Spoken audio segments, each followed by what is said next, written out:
close to him under their shared blanket, rubbing up against his body, needing to feel his skin next to hers. The burgeoning swell of his cock was firm between them. Sucking his bottom lip into her mouth, she wrapped her arm around his waist, fingers molding to the bare skin, massaging the muscles there. He came awake slowly. The hand that had been tucked under her breast when she'd woken was now pressing firmly at her lower back, bringing her pelvis tight against his. "Abigail," he whispered, against her lips, before sweeping his tongue deep within her mouth. She accepted him eagerly. His hand slid lower beneath her drawers to cup one cheek of her backside to pull her closer. He ground his cock against her center, igniting her passion. "Don't leave," he panted.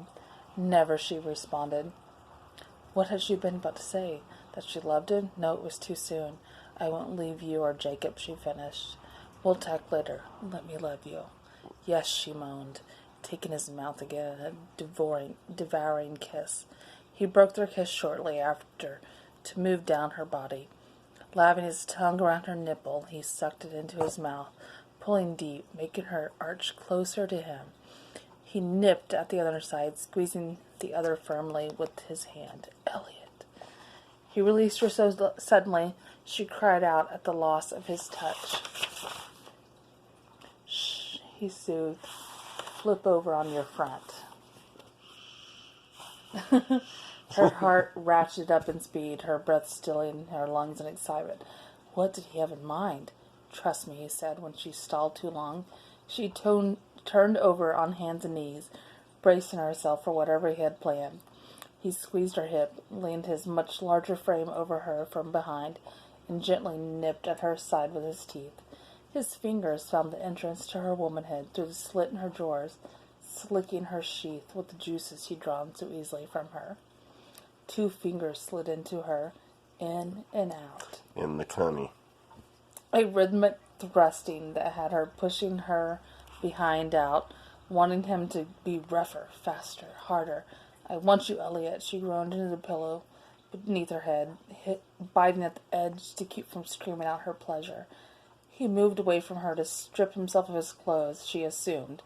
Then he was on her, his legs pressed to the back of hers, his instrument sliding deep inside her.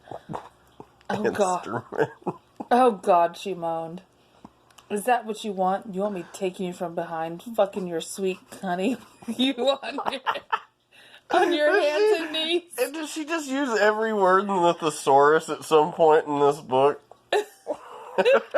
Yes, Elliot, yes. He moved inside her, solid, firm strokes that hit her so deep inside she thought she'd die from the pleasure. His hand stretched around to grasp her breasts and pulled teasingly at her distended nipple. The first ripples of her orgasm came quickly. She had to bite the pillow beneath her harder, or she would most certainly scream when her release thundered through her body. "Come for me, Abigail. Come around me. Milk me."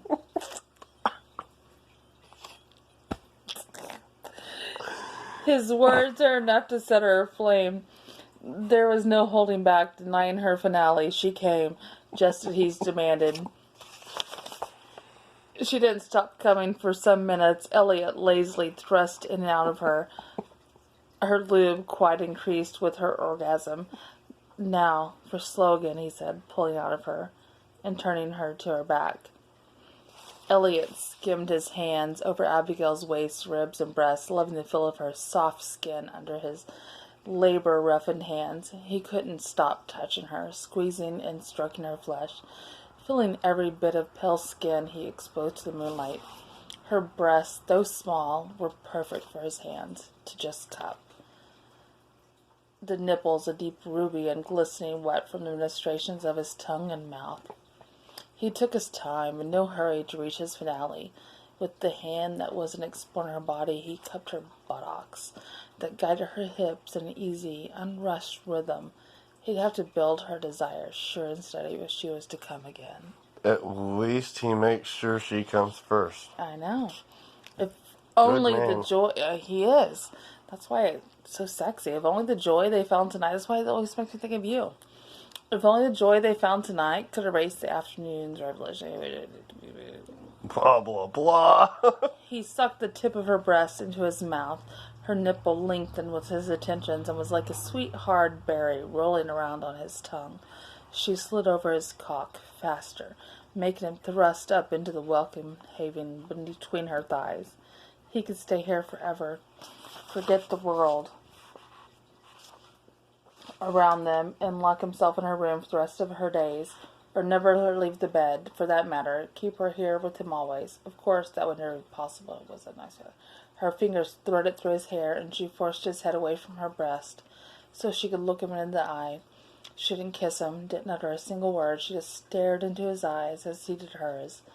The little flecks of gold danced around the dark of her pupils. His arms were wrapped tight around her waist, one hand across her lower back and the other between her shoulder blades. He didn't break eye contact with her. Could she see what was inside him? How his heart swelled. Whenever he thought of her, how he wanted more. Every moment he had in her arms. Maybe she was a witch after all.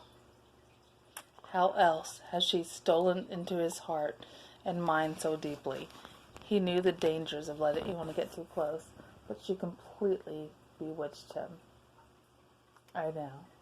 She knew his worst secrets, and here she was opening herself up to him, giving her most precious gift to him. She was ruined for marriage, in line with him. A shame he could never offer her hand. He'd not watch her fade, as his ex, or his deceased wife had. But yeah, the witch part, us. Yeah.